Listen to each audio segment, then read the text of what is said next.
Okay. Because she pooped in her food bowl.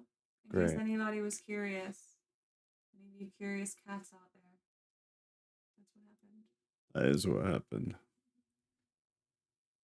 That is okay. Okay. Love you. Bye. Love you. Bye. Love you. Love you. It is the Book of Job.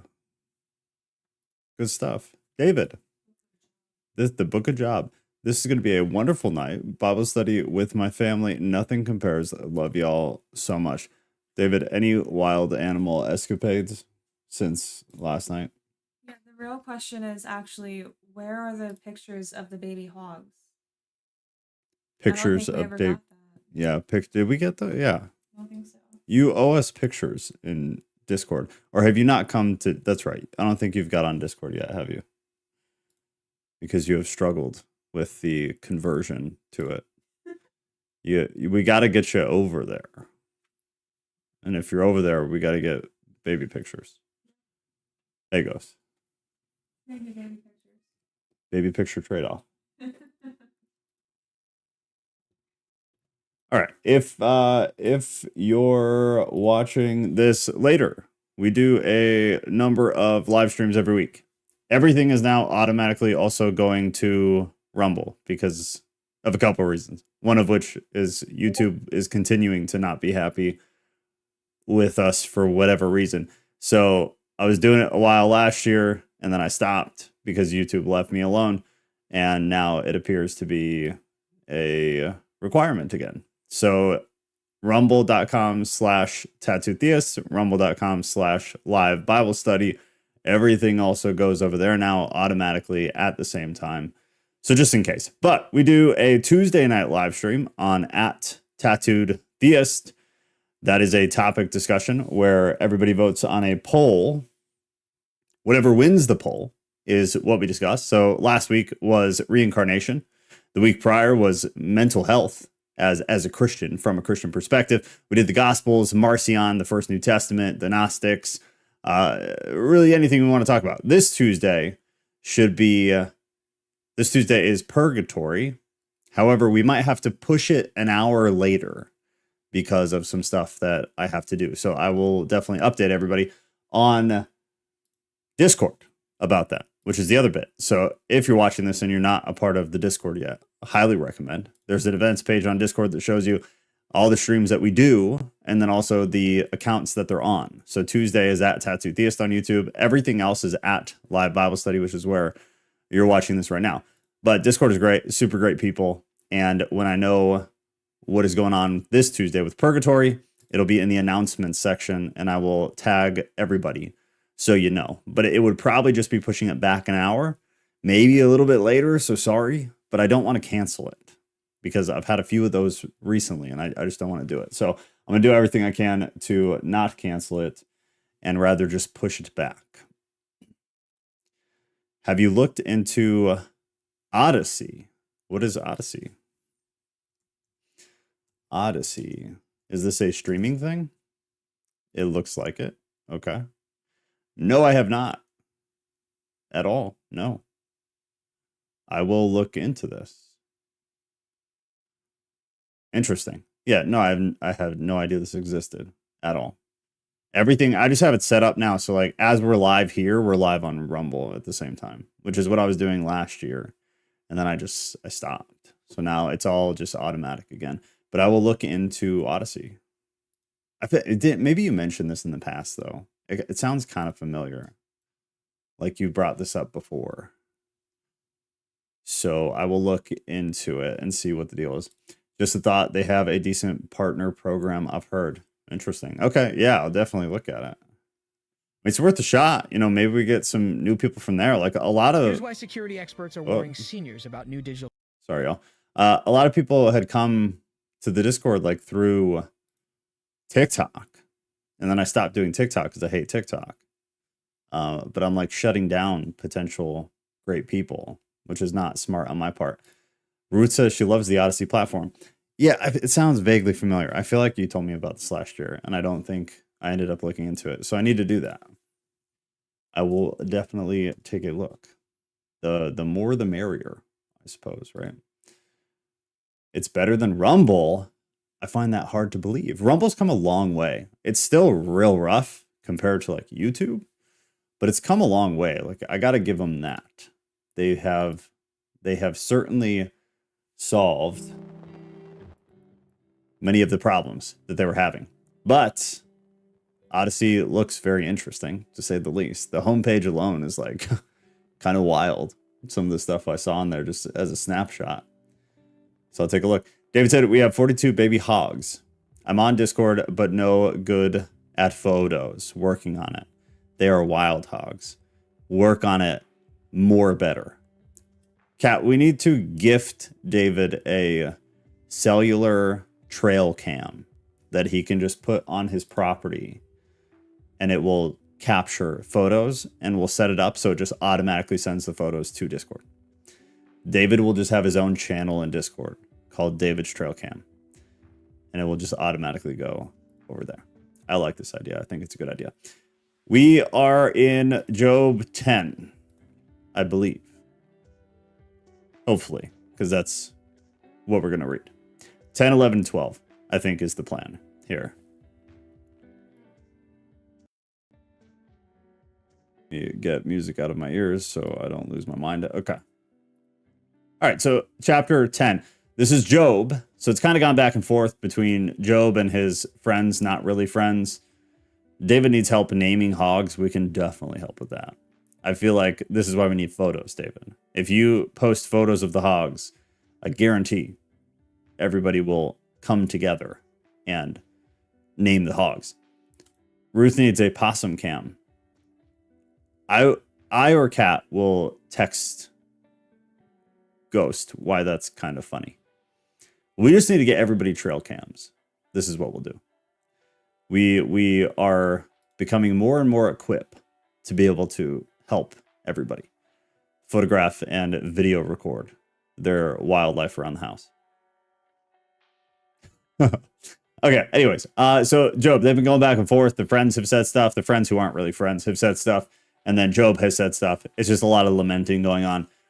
Bitterness from the friends, blaming him for sin, essentially, even though we, as the reader, know that from the outside, Job was a blameless and essentially sinless man.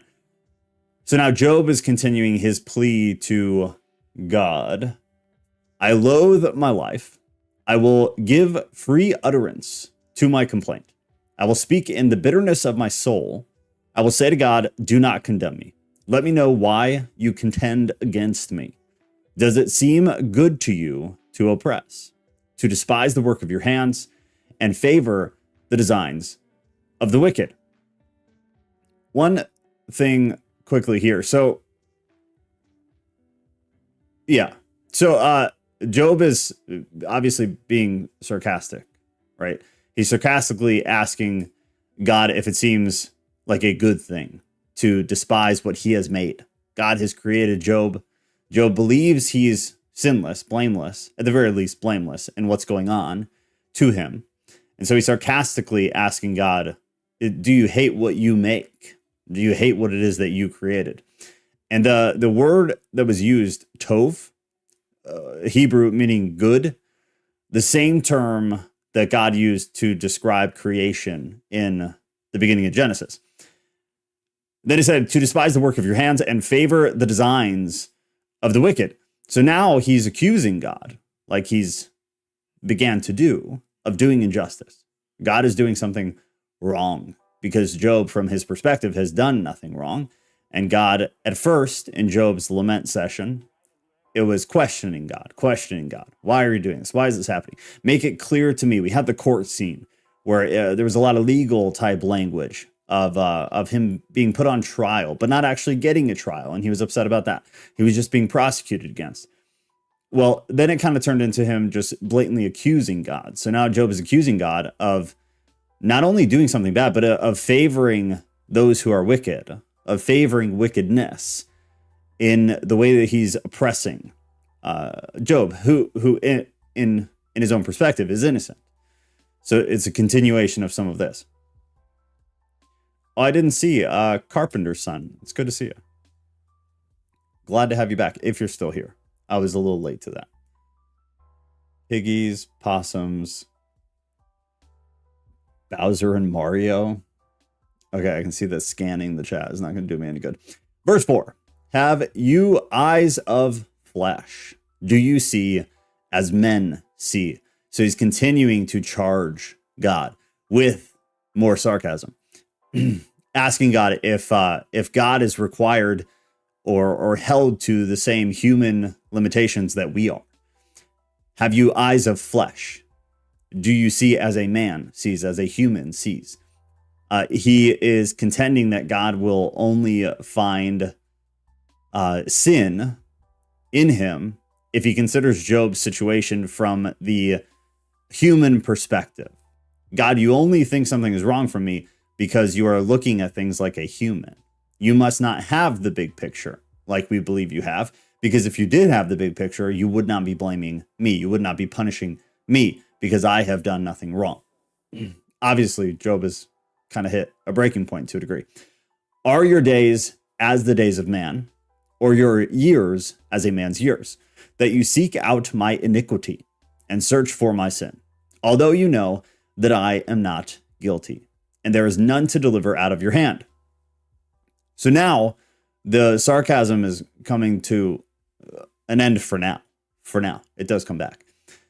And he is highlighting, I suppose, he's highlighting God's absolute understanding, which would then indicate God should know the innocents. So after his sarcastic remarks about God being limited to a human perspective, eyes of flesh, see as a man sees, because he knows it's not true, sarcasm. Now he's saying you should know, you do know that I am, although you know that I am not guilty. I'm not guilty. He's coming full circle with the sarcasm because he knows none of it was true. He knows God does know, and therefore he wonders what the heck's going on. Your hands fashioned and made me, and now you have destroyed me altogether. Remember that you have, I hate when this thing jumps around on me. Help, help, help. Where are we? I gotta figure out why this happens. Here we go. Here we go. Your hands have fashioned and made me, and now you have destroyed me altogether. Remember that you have made me like clay, and will you return me to the dust? Did you not pour me out like milk and curdle me like cheese? You clothed me with skin and flesh, and you knit me together with bones and sinews. You've granted me life and steadfast love, and your care has preserved my spirit. In verse 9, remember that you have made me like clay, and you will return me, and will you return me to the dust? I wanted to read this. Job calls on God to remember that he created him. Petitions for God to remember. Zakar is the Hebrew word, which is extremely common in these laments of the Old Testament. The sufferer petitions God to remember and to restore or to deliver them. And I believe it's later in the next chapter where this comes up again. But it's anybody who's read like the wisdom poetry in or out of the canon, just from this time, you know how common it is where the human will call upon the deity to remember. Remember that you have made me like clay, and will you return me to the dust? It's super common in the Old Testament of individuals asking God to remember something, as if theologically that makes any sense. But within the context of this type of poetry, it draws on the emotion. It makes sense within the direct context of the poetry. I feed the hogs, David said, I feed the hogs 20% protein ranged cubes. So it's expensive, but the mamas need good food to produce milk for their babies. David can't be a fed because feds, I think, are not that nice to wildlife. That's my opinion, I suppose. 13.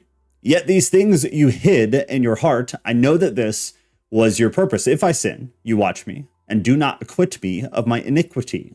If I am guilty, woe to me. So Job is continuing to accuse God of not only causing the suffering, but also planning to cause the suffering. Yet these things you hid in your heart. The insinuation is that God knew he was going to do this all along. From Job's perspective, again, God is doing this. Obviously, we know that's not true. Excuse me. We know that's not true. But from Job's perspective, God is causing the suffering. So you knew these things all along. You hid them in your heart. I know that this was your purpose. It's a pretty rough charge. That God had not only done it, but planned it. He's arguing that God's motive in creating him at all was to inflict suffering, was to remove kindness. And that the kindness that he initially got, Job, the kindness from God, because if you remember the beginning, the whole beginning of this book was about how great Job's life was. A wealthy man of high status, favored by God, a hedge of protection was around him. The author set a wildly dramatic stage of how wonderful and perfect Job was, all for it to come crashing down. And so from Job's perspective now, because things have gotten so rough, not only is God doing it, but God planned to do it all along. This was your plan the entire time, was to show me kindness in the beginning, to make me your favorite, and then to remove it, to snatch it all the way. It was a calculated thing that God did. If I sin, you watch me and do not acquit me of my iniquity. The feeling that God is watching him all the time, waiting for him to do something wrong. That's the expression from Job, is that God is just waiting for me to make the wrong step, to make the wrong move, to commit some kind of sin. The negative watchfulness in that is in stark contrast to verse 12, which said, you have granted me life and steadfast love, and your care has preserved my spirit. And then if you jump 14 is, if I sin, you watch me and do not acquit me of my iniquity. Interesting contrast. 15, if I am guilty, woe to me. If I am in the right, I cannot lift up my head, for I am filled with disgrace. So even if Job didn't do anything wrong, at this point, with everything that's happened with him personally, with his family, with his, I guess you call it an estate is what we call it today, his wealth, his status, all of that, then bring his friends who are terrible people and theologically atrocious, bring the friends into the mix. Job has become so disgraced by everything that's happened that even if he's innocent, I cannot lift up my head because I am so filled with disgrace. In the ancient Near Eastern world, this is common too. And if anybody's read the Old Testament and really at all, you see this a lot. This is similar to the tearing of the garments to show mourning. With the bowing of the head, the lowered head is a similar thing, where if the individual has their head lifted high, which it makes sense because this is still something like this is terminology that we use today still, it would be a direct sign of pride and self-respect. Genesis talks about it. The psalmist talks about it. Whereas the opposite of that, the lowered head, would be not so much mourning, whereas maybe people think of it like that today, but it was specifically, at least in the Old Testament, but definitely in some texts outside of it, it was like disgrace. This would be disgrace, shame, guilt in some contexts. That's how Job's feeling. And were my head lifted up, you would hunt me like a lion, and again work wonders against me. If what he's saying is the opposite of what he just said. If he were to lift his head now, rather than lay it down in shame and guilt and disgrace, if he were to lift it, he's under the belief that nothing would change, that God would continue to do this to him. And the image of a lion hunting its prey was really common in Psalm.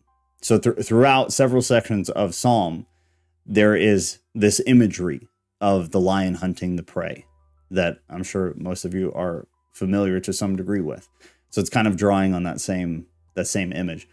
You renew your witness against me and increase your vexation toward me. You bring fresh troops against me. Why did you bring me out of the womb? Why that I had died before an eye had seen me. Why did you bring me out of the womb?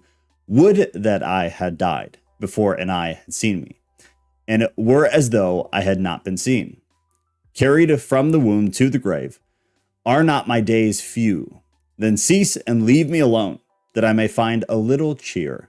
Before I go, I shall not return to the land of darkness and deep shadow, the land of gloom, like thick darkness, like deep shadow without any order, where light is as thick as darkness. This one's interesting because in 22,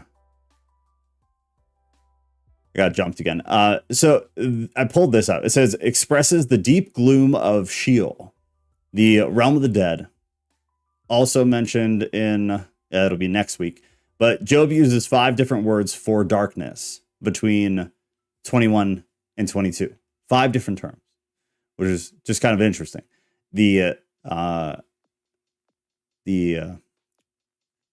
What would the right word be?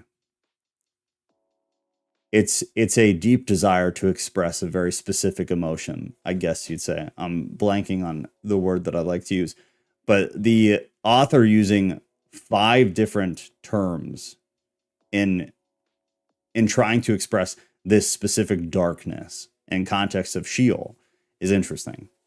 It's interesting and not usual in that brief of a span. Double hog agent. Chapter 11. Oh, wow. Then Zophar. So now this is his friend again. Zophar speaks. You deserve worse, the chapter title says. Then Zophar the Naamite, I believe, answered and said, should a multitude of words go unanswered, and a man full of talk be judged right? Should your babble silence men? And when you mock, shall no one shame you? I have a number of notes for this section, so I'll be reading a bit, but it's good stuff. So the individual first, very interesting. Zophar is from Naamah, and the only other mention of this in the Old Testament, and I think that we might have talked about this actually earlier in the text, but is a female descendant of Cain out of Genesis 4:22 when we get that list. Outside of that, nobody knows where this was. This is one of those geographical question marks.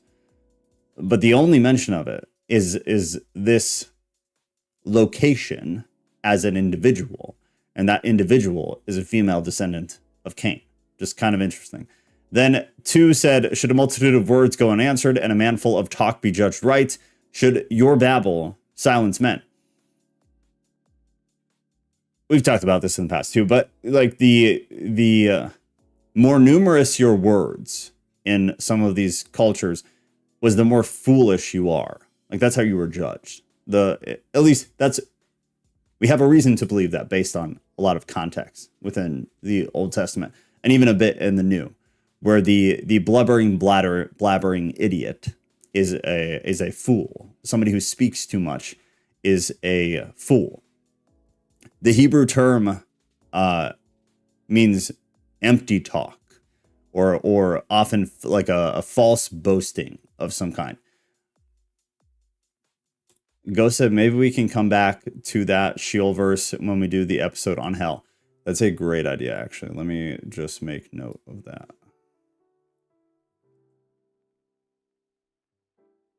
A great idea. Yeah, give me 2 seconds. I'm going to put it in Discord.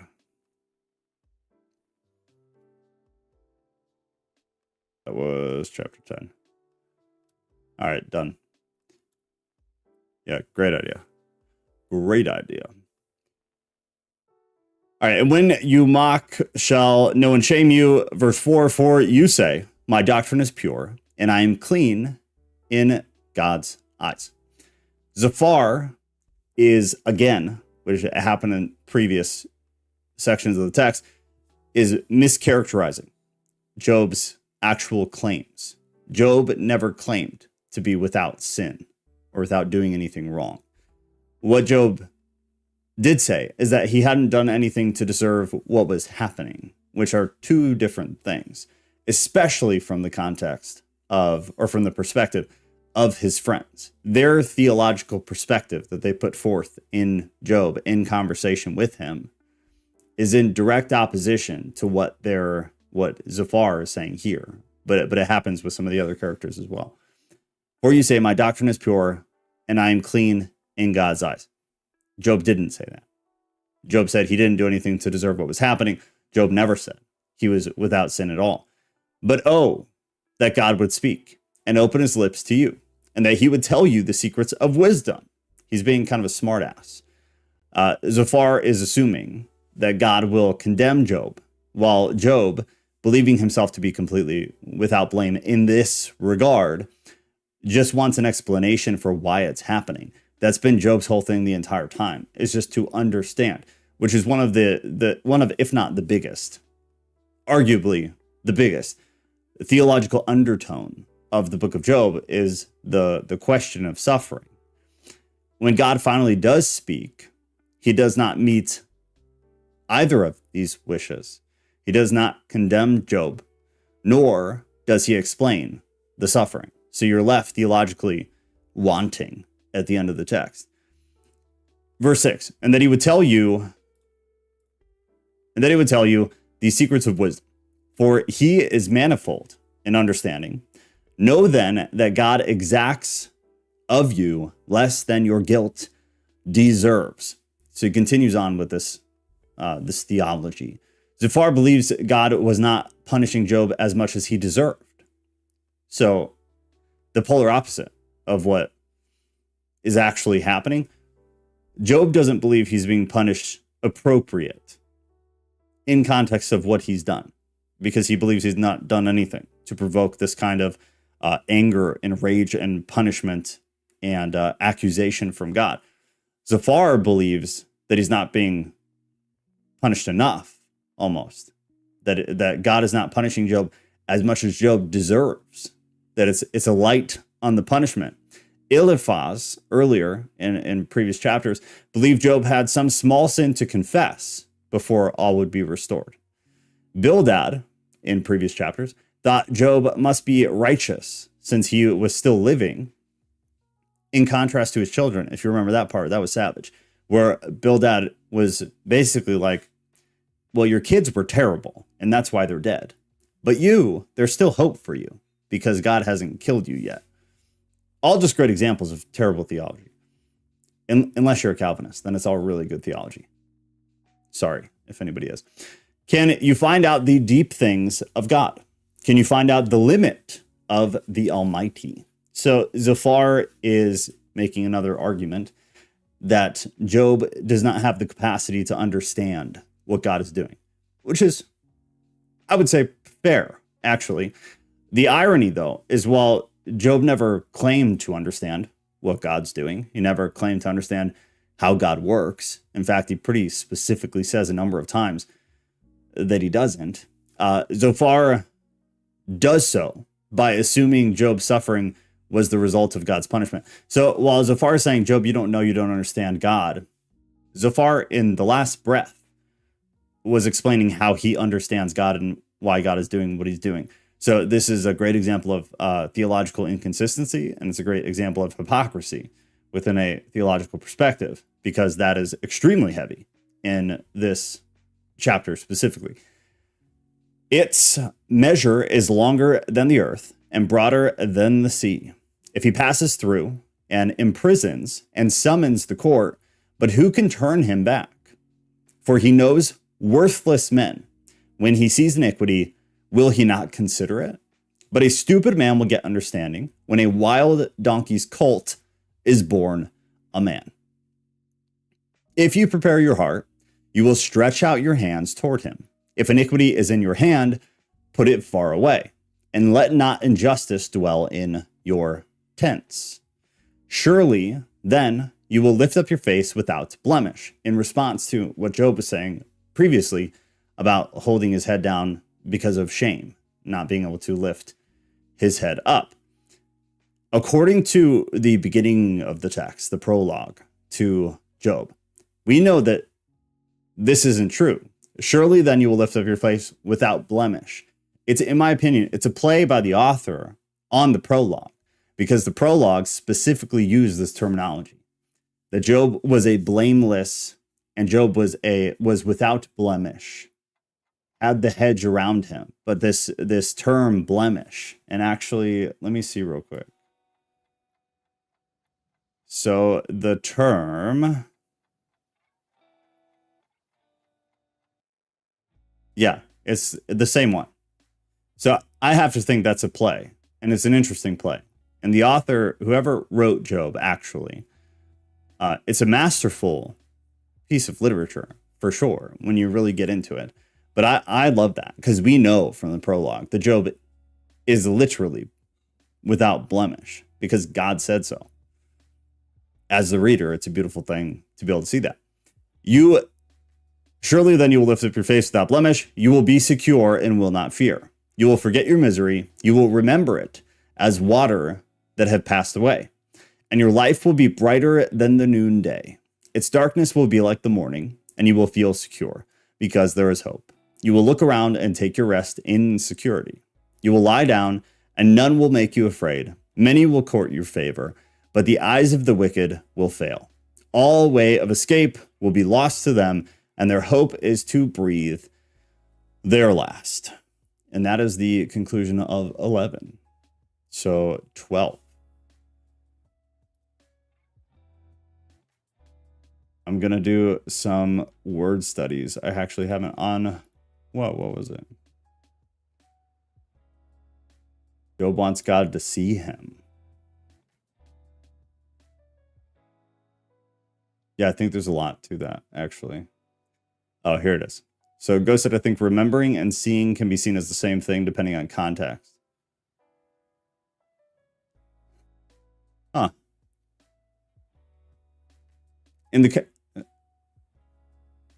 I guess, yeah. Was that in context to the bit about God? Like the characters in the Bible asking God to remember things? Oh, it must be, because then that's why you said the other thing. That Job wants God to see him.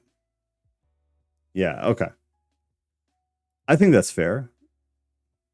Yeah, I'd be curious what, if you guys do a word study, I'd be curious how that ends up, or how much of it can be interchangeable.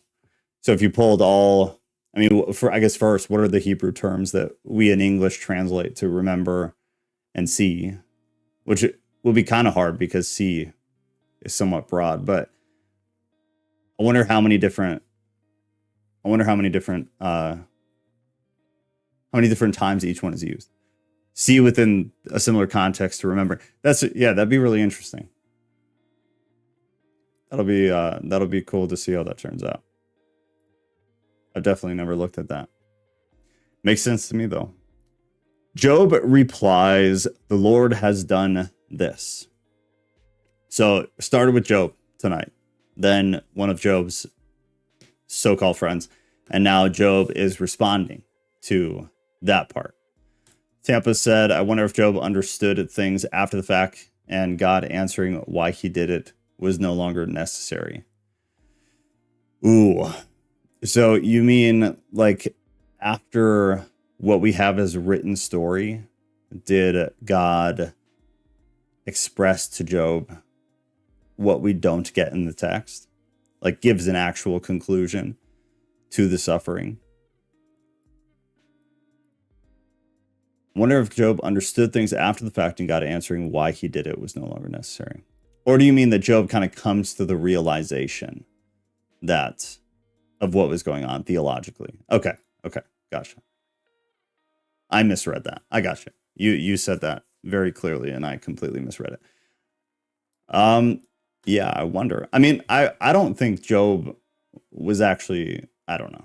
I guess I won't throw heresy all over things. I don't know if Job is real, like a literal person. But perhaps it was based on a literal person. Or maybe Job was 100% real. I have no idea. I'm just such a cynical, skeptic person. But that's an interesting thought. Like, did Job come to the realization at some point? And then I guess theologically you'd have to be like, well, did God give him that? Or did Job unlock some kind of some spiritual level that enlightened him? To use terms we've been using recently, did he establish some degree of gnosis in the situation and then have the knowledge of what happened? Did he level up? To use, I know you like the gaming references, Tampa. So did he level up by going through this and then gain the understanding from there? Tampa said, what is real? Shaking my head, LOL. Yeah, fair enough. Fair enough. Nothing is real. Nothing at all. Go said, C has an empathy feel to it. That's interesting. I'd have to sit and think about that one for a minute. I have to sit and think about that one for a minute. I'm not sure about that. I guess like contextually dependent. I could see it. I don't know. I think that word study is really interesting, actually. I think that's a great idea. Because I bet you're onto something with that. And I bet you'd be able to pull quite a bit, actually. I hope you come around with that one when you're done, because that's really interesting.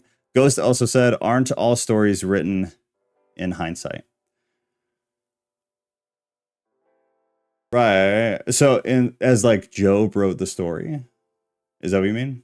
So like because Job wrote the story, or whatever character went through the trouble, wrote the story, and therefore has to have some kind of understanding. Or maybe I'm misunderstanding that. But yeah, I mean, all stories are written in hindsight. I would think, unless I don't know, there are camps of people who think the Bible is written like in real time. Those people exist. I argue with them often on the Twitter program. They believe it's like these people were getting literal downloads in real time. So I wouldn't apply it to those people, like that belief, because they believe it's more of an unconscious thing that the authors of the New Testament specifically, but they would apply it to the Old too. They were just receiving data and then putting the data on paper. So I don't know if I'd apply hindsight to those people, but I think every like normal view would be stories in hindsight. Yeah. I think that's what a story is. It's like written hindsight remembrance, right? On it. That's a great idea. That's a great word study. I think that'll be really, really interesting what comes out of that. So Job's reply. Then Job answered and said in response to his jerk friend, no doubt you are the people, and wisdom will die with you. But I have understanding as well as you. I am not inferior to you. So now Job's getting some oomph in him. He's actually going to defend himself a little bit. And he has a bit, but he's barking back. And with a little bit more confidence, I'd say. But it doesn't last very long. But I have understanding as well as you. I am not inferior to you. Who does not know such things as these? Wisdom will die with you. It's got a mocking tone to it. Mocking the friends. Mocking their certainty. By saying there is no wisdom beyond theirs. His friends seem very theologically certain. They're very certain about, and not, ironically, they don't all agree with each other. And unfortunately for them, all those different theological views can't all be true. As we sadly know, there can only be one. Really, at least I think. There can only be one. I'll say me. I think there can only be one. So it's kind of ironic that Job decides to mock them and their certainty, because they seem so certain about him, and he knows that it's not true. And we as the reader know that it's not true because we got the prologue.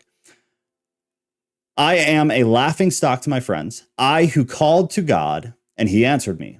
A just and blameless man, am a laughing stock. There's so much emotion in this. The laughing stock theme. The psalmist uses it. Jeremiah uses it. Lamentations uses it. And then Job uses it at another point too later in the text. We'll come back to it. But it's common. The laughingstock thing is common. I who called to God, and he answered me, a just and blameless man, am a laughingstock. In the thought of one who is at ease, there is contempt for misfortune. It is ready for those whose feet slip. The tent of robbers are at peace, and those who provoke God are secure, who bring their God in their hand. There is so much there. Charge, charge, charge, says Job. But first, Go said, I have thoughts, but they're too complicated for a quickie. Maybe I'll prepare something for the Discord regarding writing, recording, remembering, seeing patterns, etc. I would like that because I'm curious. Very much so. Is verse 6 a Pharisee verse? Ooh, is it?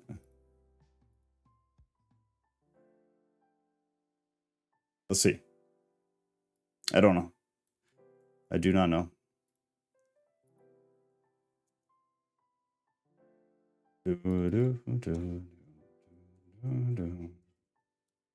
Let's see what I can pull quickly.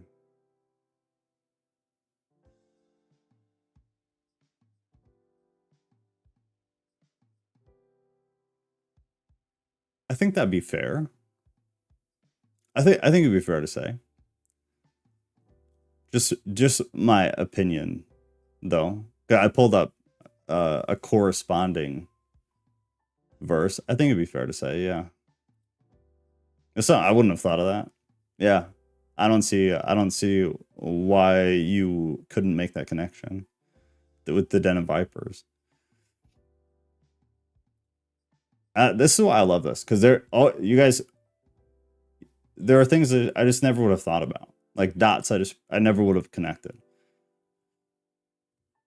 Tamp said, if he's being sarcastic, my view of his crying, I've heard him. Wait, what? If he's being sarcastic, my view of his crying, I've heard before, has totally changed. I am feeling Job a lot more, if so.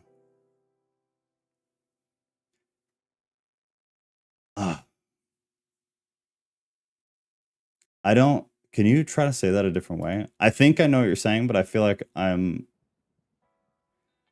like the last one, I'm going to interpret that wrong. I think this is when Job really starts to, because he's kind of gone back and forth, where he'll have a section of highly emotional lamenting. Then he'll have a section of being very accusatory towards God, very aggressive.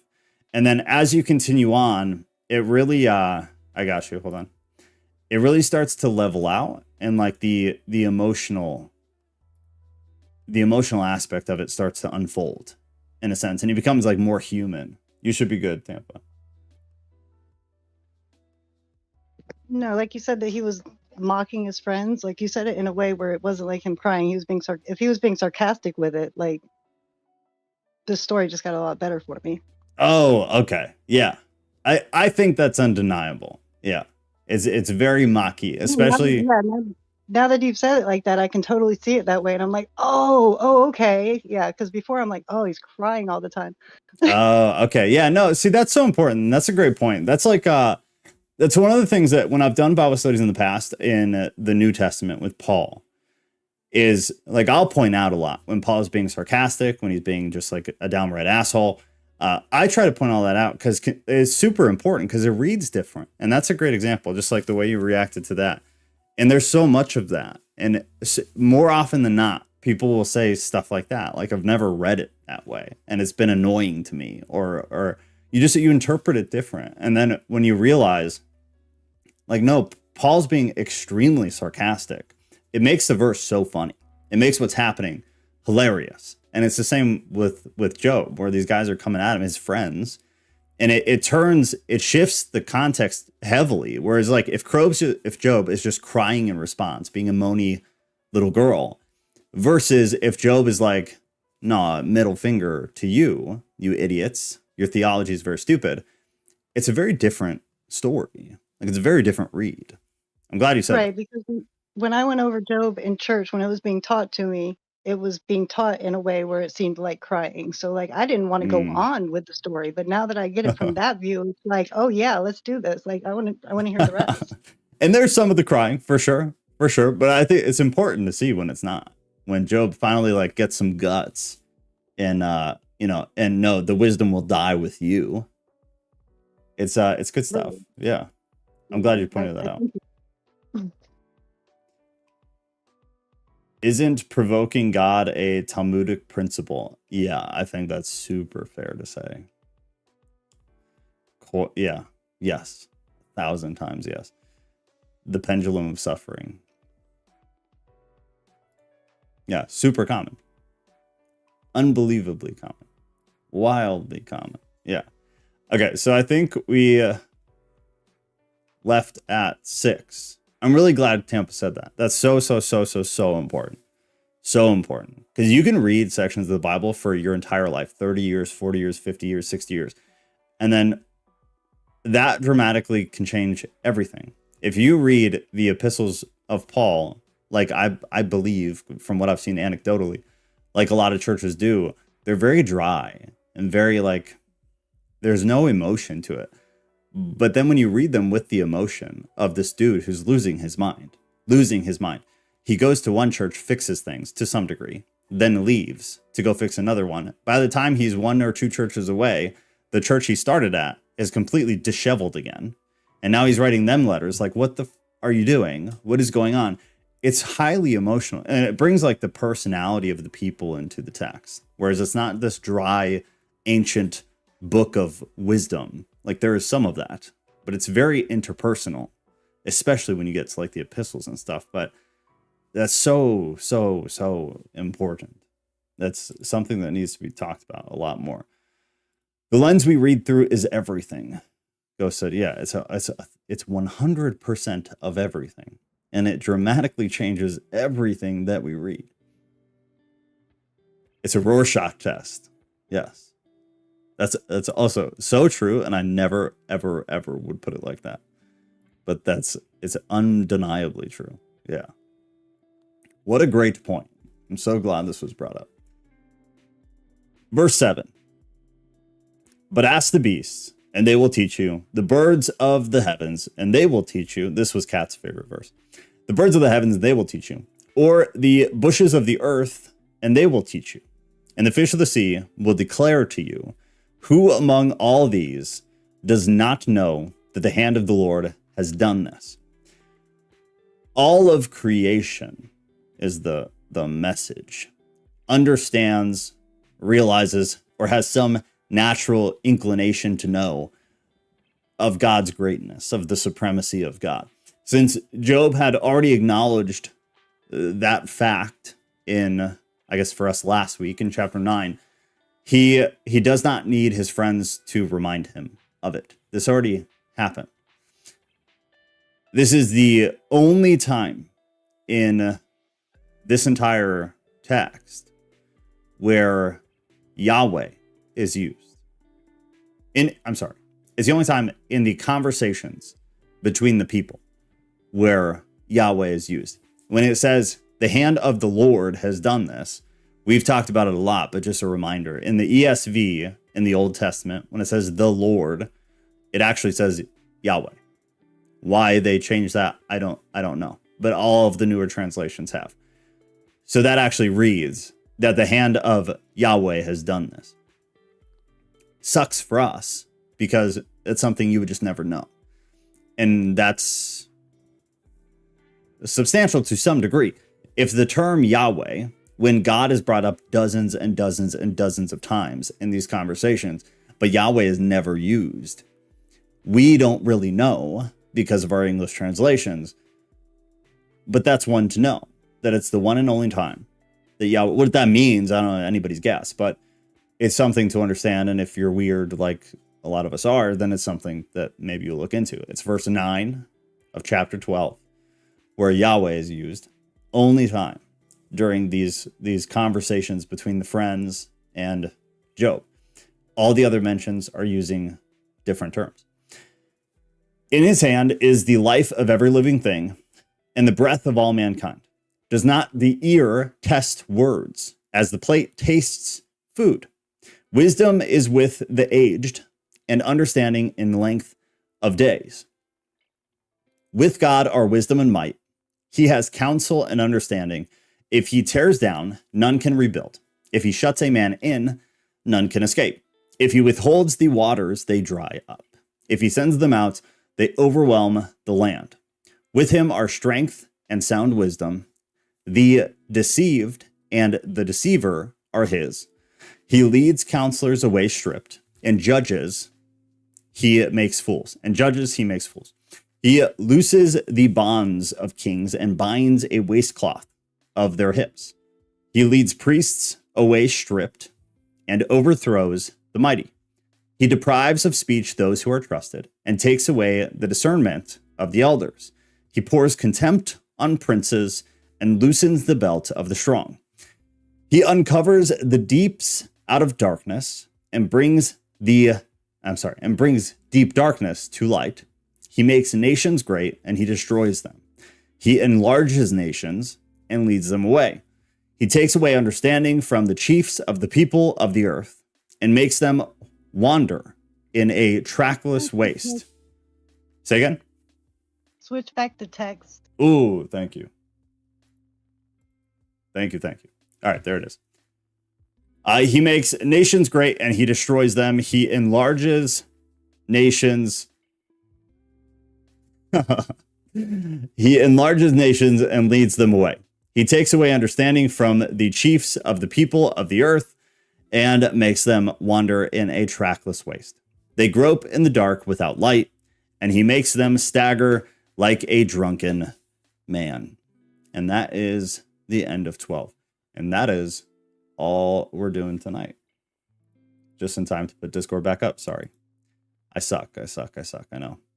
When we do Bible study, everything is different, like on the back end for me. So I have to do everything different. And that's when I blow that. I need to try to rearrange things so I don't have to. The other nights are no problem. It's just Sunday night. Hand Avatar Ghost said, Hand Avatar Angel Extension Sun. Are these... Wait. What? Say more, please. Negative 10 points. Tampa, you didn't murk. Everybody else murked. That's true. Direct violation. Okay. Well, we got a little bit of time. The like alarm just sounded. David, I love you, man. I love you, David. David, I need you to now. I don't yet. We don't yet. You might hear something in a second, so sorry if volume comes through. Okay, it didn't. Never mind. All is good. Yahweh. Okay, so that was Hand Avatar Angel Extension Sun. I'm just stupid, I guess. I'm not connecting what you're putting out there. I probably forgot what I'd said. My brain moves very quickly when we do this. Damn, I super ass late. What a great comment. You are super ass late.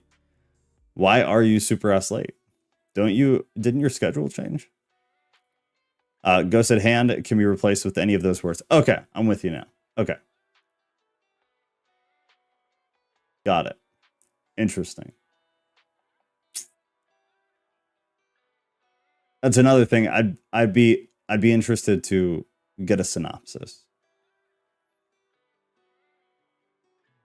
But yeah, I mean I see you for sure. Hanging with my wife. Well, good. I mean that's a good thing to do, I suppose. That's good. That's good time spent.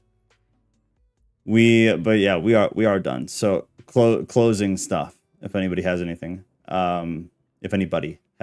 anything, Tuesday we are doing Purgatory. However, I mentioned at the beginning, I'll mention again. I have some stuff that I have to do that evening, but I do not want to cancel. So I think I'm just going to push it back until we can start. So anybody that doesn't work for, I'm sorry, but I don't want to cancel because I've had to cancel a few over the past handful of weeks, and I don't want to do that unless I have to. So I'm hoping to be back by 7 my time.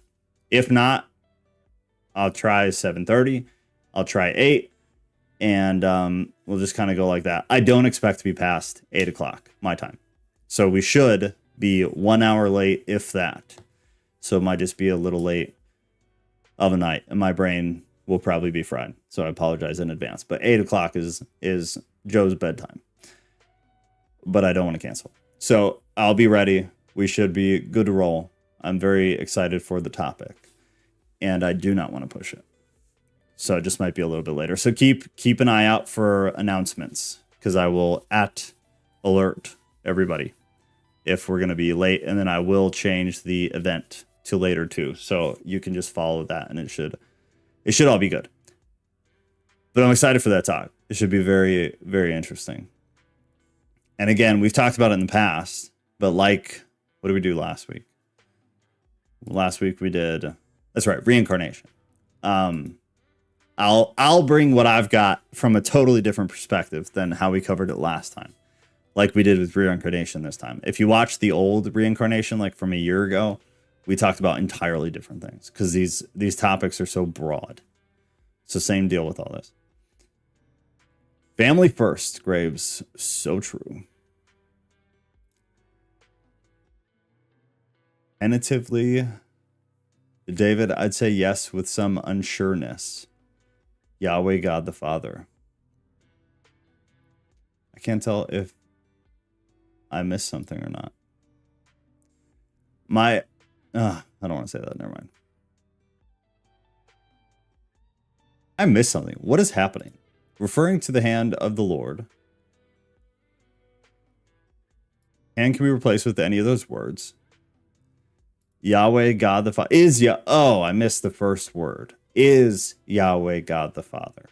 Got it. Got it. The Yahweh thing is very interesting. Just a heads up. I posted something yesterday on my regular YouTube. The names of Jesus. This is I'm basically, for like the next month and a half, I'm going to try to steelman the idea that Jesus Christ is the same as God. Because I think it's one of the things that Christians have just kind of, and I'm not saying it's not true at all. I'm not saying that in any way whatsoever. But I think the idea that the New Testament describes Jesus as God the Father, as them being the same thing exactly, because that's kind of it's kind of the clear but also unclear assertion from the Christian perspective, is that the Trinity is all one thing, and then they stumble around how to describe it. And we recently talked about the Trinity on a Tuesday, but the general concept obviously is that you have like God as this center entity, and then we have the Holy Spirit and we have Jesus. They're all different, but they're all the same. And the scriptural backing of it is interesting. And we talked about that. And if you weren't here, it was like a month ago, maybe. So it's not that far back where we talked about the Trinity. What is the Trinity? Wasn't that long ago, was it? The Trinity. It was from 2 months ago. We talked about it. And well, it's one of the things I feel like your average church-going Christian has never really thought about. Like, did the Gospels say Jesus was God? Or is it kind of like the Trinity, where we've just kind of assumed it based on some things the Gospels sideways said, some things they insinuated? Or do the Gospels directly say Jesus is the same as God? Does Jesus say that Jesus is God? These are things from my conversations with people on the internet, is like, they're questions nobody ever asks. They're things you just kind of are like, well, that's true. Okay, but why is that true? Find the verse. What are the verses? Go through them. So anyways, all that to say, we've been talking about the Gospels a lot recently. Things like how John was last, Mark was first. Things like how Mark is more of a historical, there's less spirituality, woo-woo in it, as the first one. The latest one, John, is very woo-woo, very spiritual, very kind of pushing this the deity track.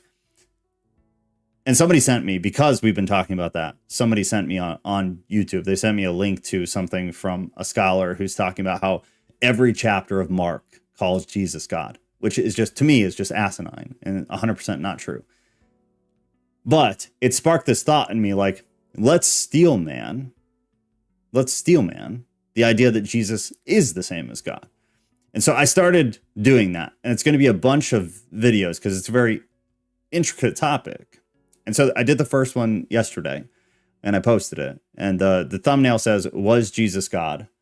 Actually, it should be up on the screen. But it's the last video I posted. The names of Jesus. Does the Bible call him God? The thumbnail has a picture of Jesus, and it says, "Was Jesus God? Glorified teacher or deity?" And that video just lays out the names that we use. So like in the Gospels and the New Testament, but specifically the Gospels, what did they call Jesus? Like, what were the titles, and what do the titles mean? And that'll lay the groundwork. And then for the next month and a half, 2 months, 3 months, maybe, I'm just going to start like chipping away at these questions that hopefully will bring me to a conclusion of, does the Bible actually express that about Jesus? It just, you guys' conversation about Yahweh made me think about that, because I think it's a very similar thing. Oh, S-Mill. Wait, what? What? New agers think we're all God. I mean, that's true. They do think that. Pia's here? Where is Pia? Oh, there she is. It's good to see you, Pastora. How lovely. What a treat. What a great way to close things out. How beautiful. S-Mill says, "Hi, wrong time." That's very disappointing, my friend. Do the Discord thing. That's the easiest way. The Discord events thing, and then just click the link. The Discord is where it's at, because it helps keep everything together. Because yeah, between the two channels and between the different times, I do not blame you at all. We've made it very complicated. Go said, currently the Joe on my screen is the son of the Joe that exists in Illinois. Good God. I'm going to need several moments to process. The Joe on my screen is the son of the Joe that exists in Illinois. I like philosophy a lot. I don't like this. I'm having a hard time with this. I'll need some time. I'll need to get back. That very minorly broke my train of thought a little bit. And then earlier, Ghost said, "What do hands do? They carry out the orders of the mind." Okay, I see the follow through of the previous comments. A lot of things can fit into that relational category. Okay, well that mended my mind a little bit, because at least I'm with you on the previous handful of comments. I get that now. I see what you're saying.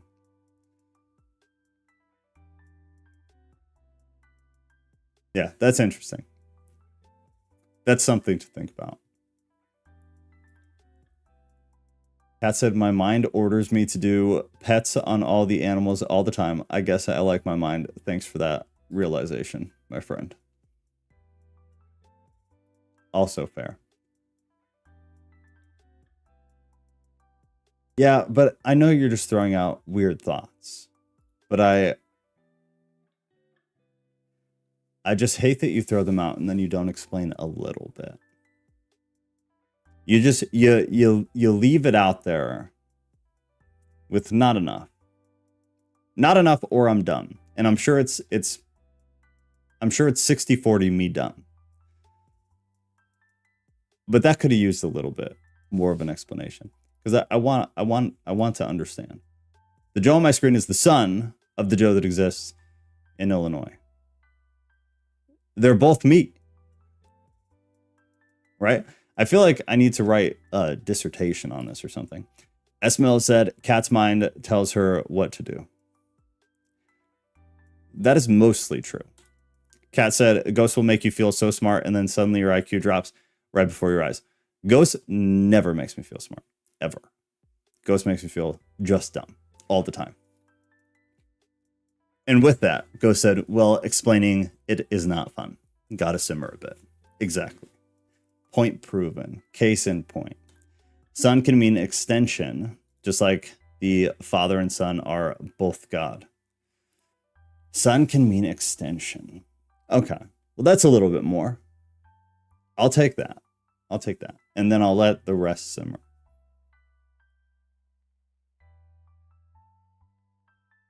It's simmering very catastrophically inside the brain right now. But at least that's enough. That's enough. Now that's something I can think about.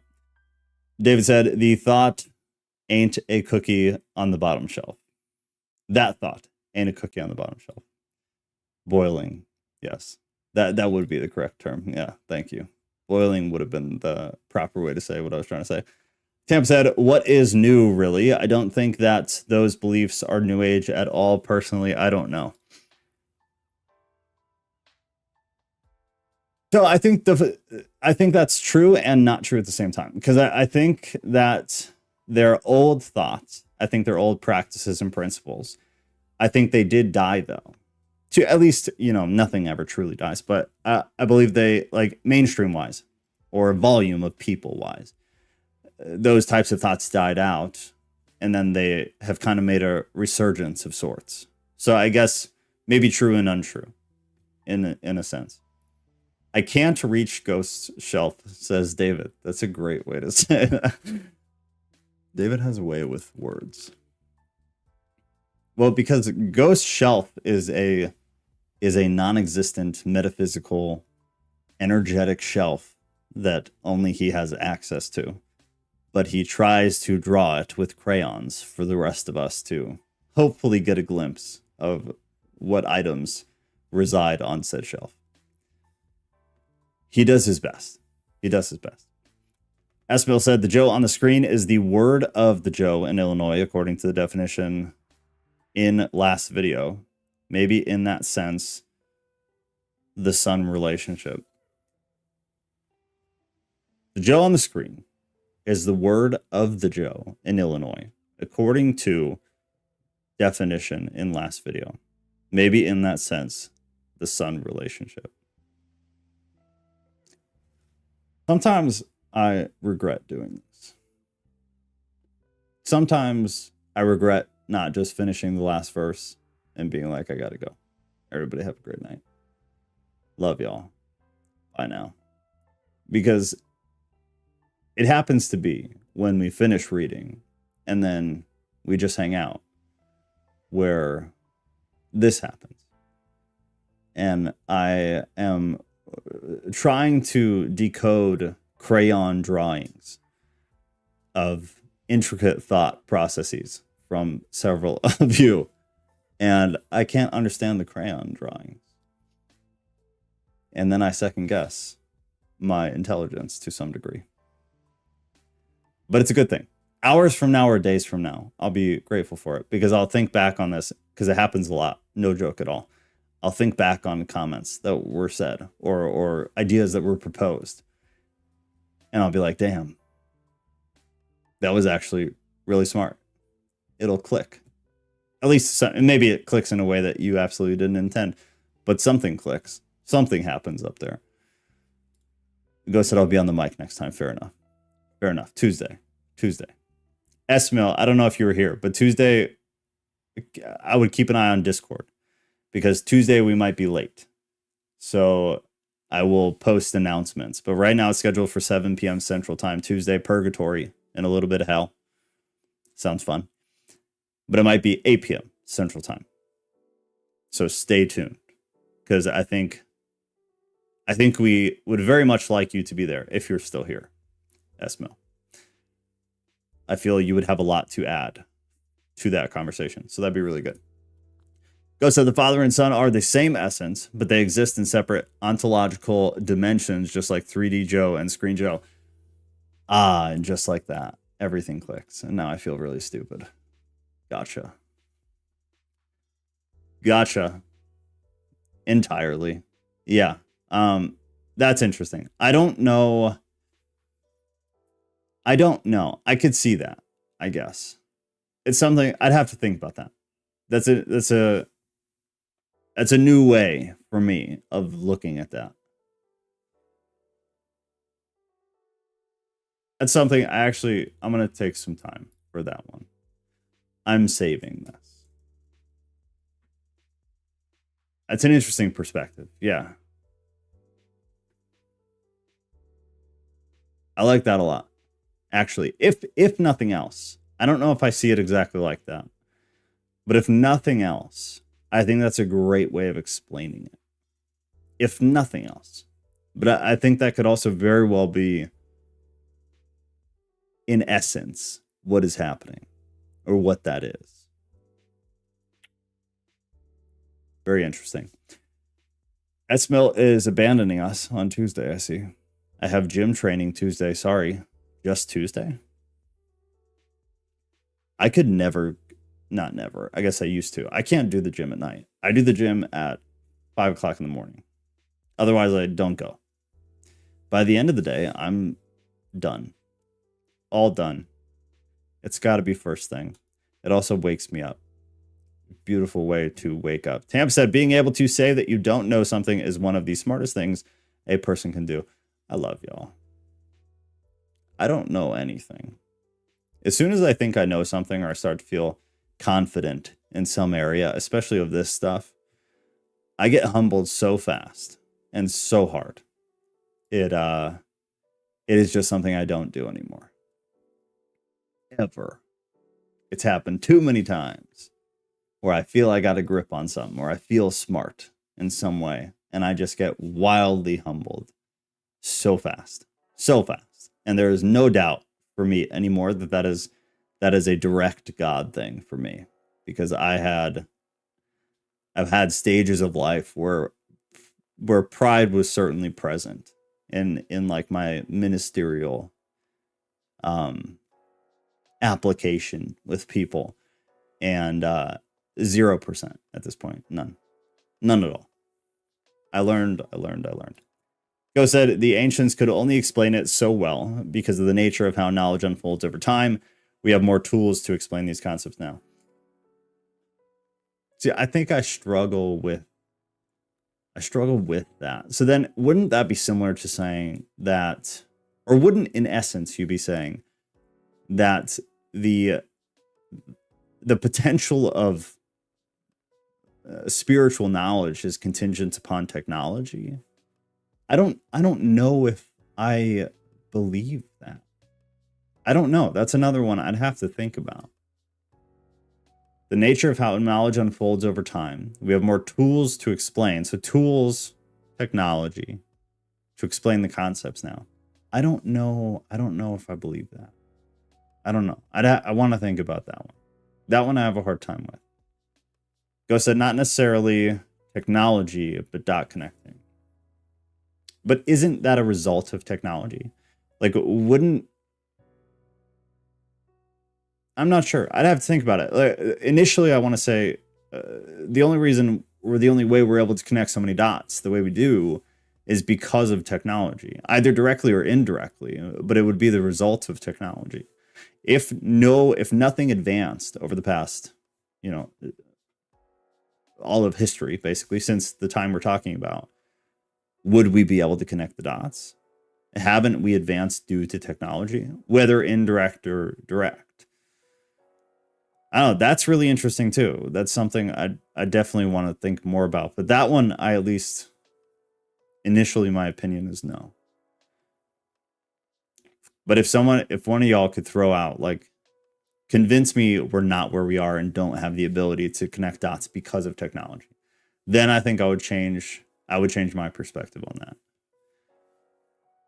I just think it's kind of the underlying thing in all of it. Like our ability to communicate, our ability to collect and process data, our ability to connect across culture, like all of it, the bringing together of the dots, I feel like is a result of technology, whether it's direct or indirect. Kat said, can confirm. What? Can confirm that I've been humbled numerous times. Is that what that's in reference to? Esmo said we have an anachronistic view of the past. That's true enough, yeah. Go said, sure, think of all the things we know about scripture because of computers. Right, for sure. But I struggle with the idea of, well, technology was required for us to be able to process spirituality, but maybe, I don't know. Go said, Jesus wouldn't have used fishers of men if the technology of fishing poles didn't exist.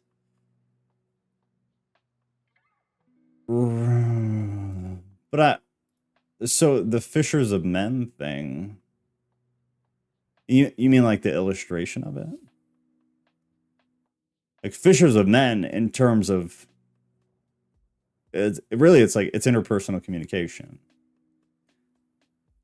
Like Jesus would have used different examples, different parables, different metaphors, different, every metaphor relies on technology existing. Right. So I think that like the metaphors and the illustrations and the imagery, all of that would be different were Jesus to come now and do everything. But the principles would be the same. I think the principles would be the same. I think Jesus would teach the same things. I think he'd say the same things. I think they would just like that. Yeah, he'd have like computer parables and parables about cars breaking down and stuff like that. But the underlying, I think, would probably be the same. I don't see why it would be different. I think it would be problematic if it's different. But I think the idea that people in our time have the ability to know or have knowledge or gnosis more is because of technology. I don't know. I guess in a sense it's true. But I wonder if they were... I wonder if they were more able to pick up on the actual like spiritual nature of the world because they didn't have technology. I wonder sometimes if now, because of our technology and our ability to aggregate, like Ghost just said, to aggregate data, I think we have a lot of tangible knowledge and just data. Like we are able to pull data, but it seems as though people are spiritually bankrupt. It seems as though people are, and like oftentimes, emotionally bankrupt. I think technology has dulled us spiritually. I think our ability and the requirement of being technologically overloaded has us all completely dulled out spiritually. I think it takes us a hell of a lot more to connect spiritually. Whereas back then, I think maybe if you aggregate all of this, maybe we have the same ability to connect with the spiritual because they were not bogged down back then with everything going on. Like they would feed their sheep and then walk around the rest of the day. We are like consuming, being brainwashed all of the time. So for us, it's harder to connect. So we're able to access more information, but we have a harder time doing anything with the information. Maybe they had an easier time doing things with the information they had, albeit less information. I don't know. This is a great topic, though. This is great. It's a very interesting idea. It's a very interesting conversation. Ghost of Tech is neutral. Aggregation is huge. Technology facilitates that. Boom. You're getting it, Joe. They aren't spiritually bankrupt. They're demon enriched. Demons are spirits. I accept the semantic correction. I think that's a good way to say that. Yeah. They're demon enriched. Yeah, I like yours better. Well said. Propaganda is a spiritual concept, for sure. For sure. So I don't know. That's really interesting though. And I think a lot of people think that. A lot of people think like the whole pineal gland thing. I don't know enough about it. Kat does, so maybe Kat can talk to us about it someday. But from what I understand, the underlying kind of premise is that through technology, using the term very generally, not computer technology in general, we've doled out these parts of us that allowed us to connect to, beyond the veil, whatever you want to say, however you want to say it. But we can sure gather information more. like I can do all these videos about things that I would never know about the Gospels and history and authorship and timelines. And I'm able to access all of this data on aggregate and create a lot of knowledge for myself. But even personally, I find it insanely difficult to connect spiritually because of constant consumption, even if it's good consumption, even with all the stuff that I do, like this stuff, this is still consumption. This is pulling me away from sitting in silence and like trying to connect to the other side. It's a paradox that we live in, I think. They need Jesus, Tampa said. Yes. They need more than that. But yeah, for sure. Technology is just concepts made physical to use as reference or metaphors. Technology is just concepts made physical to use as reference or metaphors.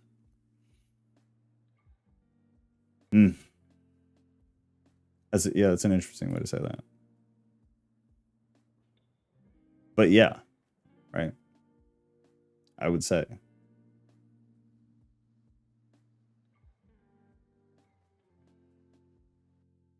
Fishers of men as an example.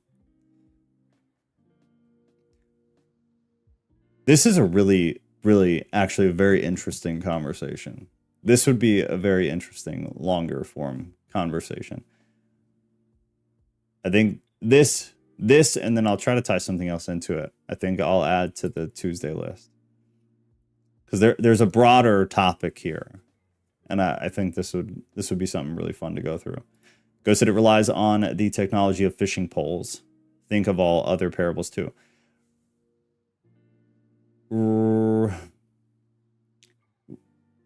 Yeah, most of them, I guess, right? Well, I guess, would you include the more natural technology? I feel like most people would not see like the figs or the fruit as technology, but I have a hunch that maybe you would. And I could see why. But I think it would be kind of the unorthodox view of them. But would you consider those other parables to be technological at the foundation or at the core of them? The wine casks, boats, yeah. I think those are clear. I think you could definitely apply it to most. Technically, it's all technology. Some God made, some man made, right? Okay, I kind of figured. I mean, yeah, I think it's undeniable when you look at it like that. I think you'd be lying to argue that. This really made me think. This one really got in my head a little bit. A few things tonight really got in my head a little bit. There's some good makings of longer, deeper conversations with some of this stuff, for sure. This my brain is having a hard time. And I don't think it's because I'm tired, because I feel pretty all right. I think there's just a lot of very deep stuff thrown out tonight that perhaps I was ill prepared for. Really good stuff though. All right, but I do have to roll. So if you guys are welcome to leave. I'm gonna run through all of our normal stuff again, but I love y'all. If you made it this far but you didn't listen to the beginning for whatever reason at all, we use two different YouTube channels. At Live Bible Study is just Bible Studies. It's Thursday, Sunday, and Saturday. I said that out of order, and I don't know why. We do something canonical, something non-canonical, and something apocryphal. That's at Live Bible Study. And then at Tattoo Theist is my personal one. I do little videos on stuff. So if you're into the type of stuff we talked about tonight, then definitely check it out. On that YouTube channel, though, every Tuesday we do a live stream on a specific topic that gets voted on in Discord here. So whatever gets voted on is what we do. That's Tuesday night, different YouTube channel. If you join Discord, though, there's an events page that has all of those streams in there, and it also has a link to the specific YouTube channel that it's on. They're all at different times, kind of, and they're all, not all. It's between different times at different YouTube channels, so the easiest way to keep track of it is through the Discord. So just join Discord, and the conversation tonight is a testament to the type of people that are in that Discord server. Brain blowing is the bottom line of it. And with that, I love y'all. Have a wonderful night. I have some things to go think about and then try to not think about so I can fall asleep. I love y'all. I love y'all. Keep an eye out on the announcements in Discord for Tuesday night, but it'll be either at 7 o'clock on time, 7 o'clock my time, on time, or 8 o'clock my time, being pushed back about an hour. It's so exciting to see other people going through the beginning of the process. It is beautiful. The process of enlightenment. The old spiritual enlightenment. The push of gnosis. If you guys are still here after I shut the video off, please leave a comment and do the YouTube stuff. It does help bring random people in, and we need them, and we love them. Have a good night. Love you guys. Love you.